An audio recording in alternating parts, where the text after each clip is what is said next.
Right everyone, it is Finn here, welcome back to a brand new video where today we're going to be looking at the Algerian football national team and what they could have looked like if all eligible players chose to play for them. Now of course, if for some reason you don't understand what that means, essentially we're going to be building a combined starting 11 out of the best players currently in this Algerian national team and players who could have chosen to represent Algeria but for whatever reason chose to represent someone else. I'm the problem, it's me. Now, of course, from a World Cup winner to a Ballon d'Or winner, this Algerian national team could have looked absolutely incredible. But of course, before we jump into the starting 11, let's look at the Phoenix Foxes. Because as we know, in 2019, they were African Cup of Nations winners and arguably some of the best players in world football play for them. But of course, ever since that Afcon win, they haven't quite been the same. Obviously, only the 4th highest ranked nation in Africa at the moment, not getting out of the group stage of the recent African Cup of Nations, and not even qualifying for the 2022 World Cup. Things have definitely gone downhill for the Phoenix Foxes, but of course today we're going to be looking at what that national team could have looked like. As I said, it's going to be absolutely insane, and of course this is a brand new series I'm bringing to my channel where we talk about African countries and what their national teams could have looked like. Now of course, if that does sound good to you, make sure that you put in the comment section down below which African nation you would like me to do next, and I'll probably do it. But starting off between the posts and that goalkeeper position, now I understand that Mbouli is one of the best players in Algerian football history, but at 37 years old, unfortunately, he is past his prime, and I've gone for a current Algerian international with the Kuji, obviously 34 years old, not much younger than Mbouli, but at 34 years old, currently playing in the French 2nd division with Metz, currently 3rd on the table. We could see him playing in League next season, but with 16 clean sheets in 34 games across all competitions, he's had an absolutely brilliant season, and in terms of a goalkeeper, probably the best Algeria has to offer. Now jumping into our centre-back partnership, we've got current Algerian Issa Mandi and a brand new player with Benjamin Stambouli. Now obviously looking at Benjamin Stambouli, currently considered a French national team player, although only represented them at youth level, but I think he would be a brilliant addition to this Algerian national team. And of course at 32 years old, not playing a senior game for France, he's still eligible to play for Algeria. And of course with an African Cup of Nations literally around the corner, he could still be a brilliant addition to this team. I mean, what a remarkable career he's had. Obviously playing in Turkey at the moment, but starting his career with Montpellier, where he won the French league in the same team as Olivier Giroud, so he can't be too bad. Obviously reached a cup final with Tottenham Hotspurs, once again considered really rare nowadays. It's been 84 years. Along with playing for the likes of PSG, where he won trophy after trophy, and Schalke, where unfortunately got relegated, but it really shows what a brilliant player he is, an absolutely brilliant career he's had. Once again at 32 years old, he's not going to get into that French national team, but for Algeria would be an absolute pick. As I said, we've also got the likes of Issa Mandi, who I would argue is Algeria's best defender of all time. At 31 years old, playing in Europe's top 5 leagues for years now, obviously has been at Villarreal for 2 years, was at Real Betis for 5 years, and played in the French League for Rennes for another 5 years. Once again, as we know, absolutely reliable centre-back, and on his day is Mr. Consistent. He's been brilliant for Algeria over the years.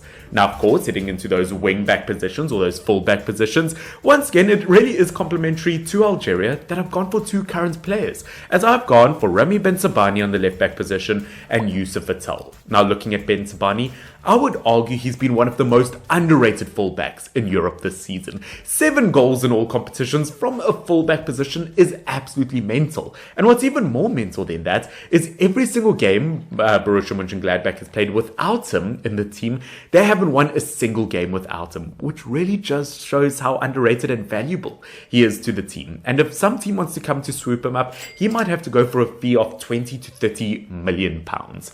Obviously, as I mentioned in that right back position, we've got Youssef Attal, which at 27 years old, I will admit, hasn't quite made the correct moves in his career that I thought he would. I thought at this stage of his career, being linked to some giant clubs like Liverpool, like Manchester United, I thought that he would make that big move by now. But of course, unfortunately, he has been very injury stricken as he has gone to the school of Paul Pogba, unfortunately. Youssef Attal hasn't quite done what I thought he would. But saying that, 29 international appearances for Algeria, he's made a serious staple in that national team, and he probably is the best right-back option for him. And in terms of attacking and defensive numbers, he has been a really good option. It's just the fact that he has struggled with knee and ankle injuries. But of course, that does take us to our midfield three, which I know the whole point of this video is to talk about players who could be introduced to this team, but we might just have to go with a current Algerian midfield, as I've gone for the likes of Bennacer, Aouar and Benrahma. It's beautiful. To think that Algeria have these players available is absolutely insane.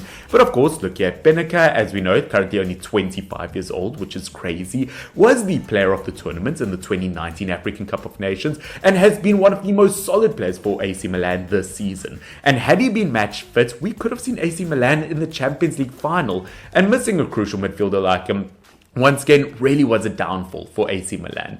But as I said, in terms of attacking and defensive numbers, one of the best midfielders in Europe this season, and I think he's gone seriously under the radar, to be honest with you. I mean, whether you want a holding midfielder, a number 10, or a box-to-box midfielder, he can do it. Now, as I said, the other central midfielder I've gone for is Houssem Aouar, who's just swapped nationalities from France to Algeria. He did come out in an interview that he said that he does regret choosing France in the first place, as he only made one appearance for them. But you know what? He said he's eager to work for Algeria, and I think he'll be a brilliant midfielder to do so. Once again, not a lot of appearances over the last few seasons, as he's also been very injury-stricken.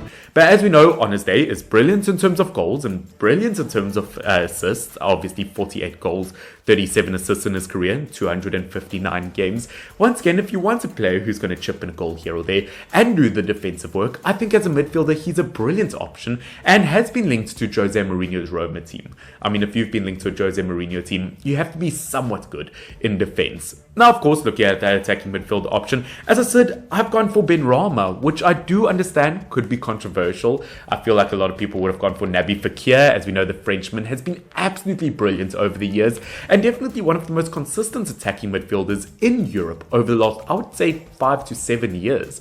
But at the end of the day, Benrahma has had far too good a season for West Ham. I understand that 6 goals and 3 assists in 34 games doesn't sound absolutely remarkable, but he's been a huge part to the points that they've won this season, and whenever they have won points, which is a lot less rare or a lot less common than last season, he has been a huge part of it. I mean, as a Manchester United fan, I can say I was terrified in that game against them.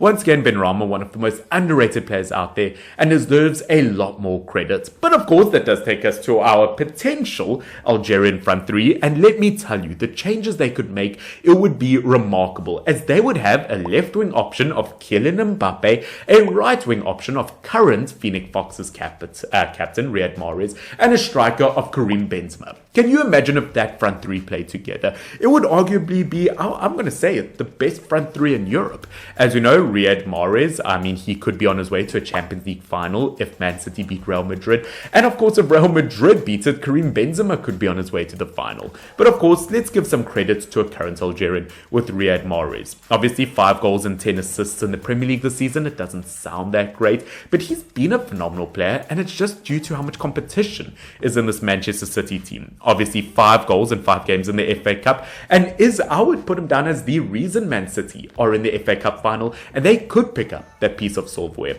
Once again, Riyad Mahrez, same amount of appearances for Algeria as Issa Mandi, 5th most in the nation's history, and goes seriously underrated when it comes to African football, when it comes to football as a whole.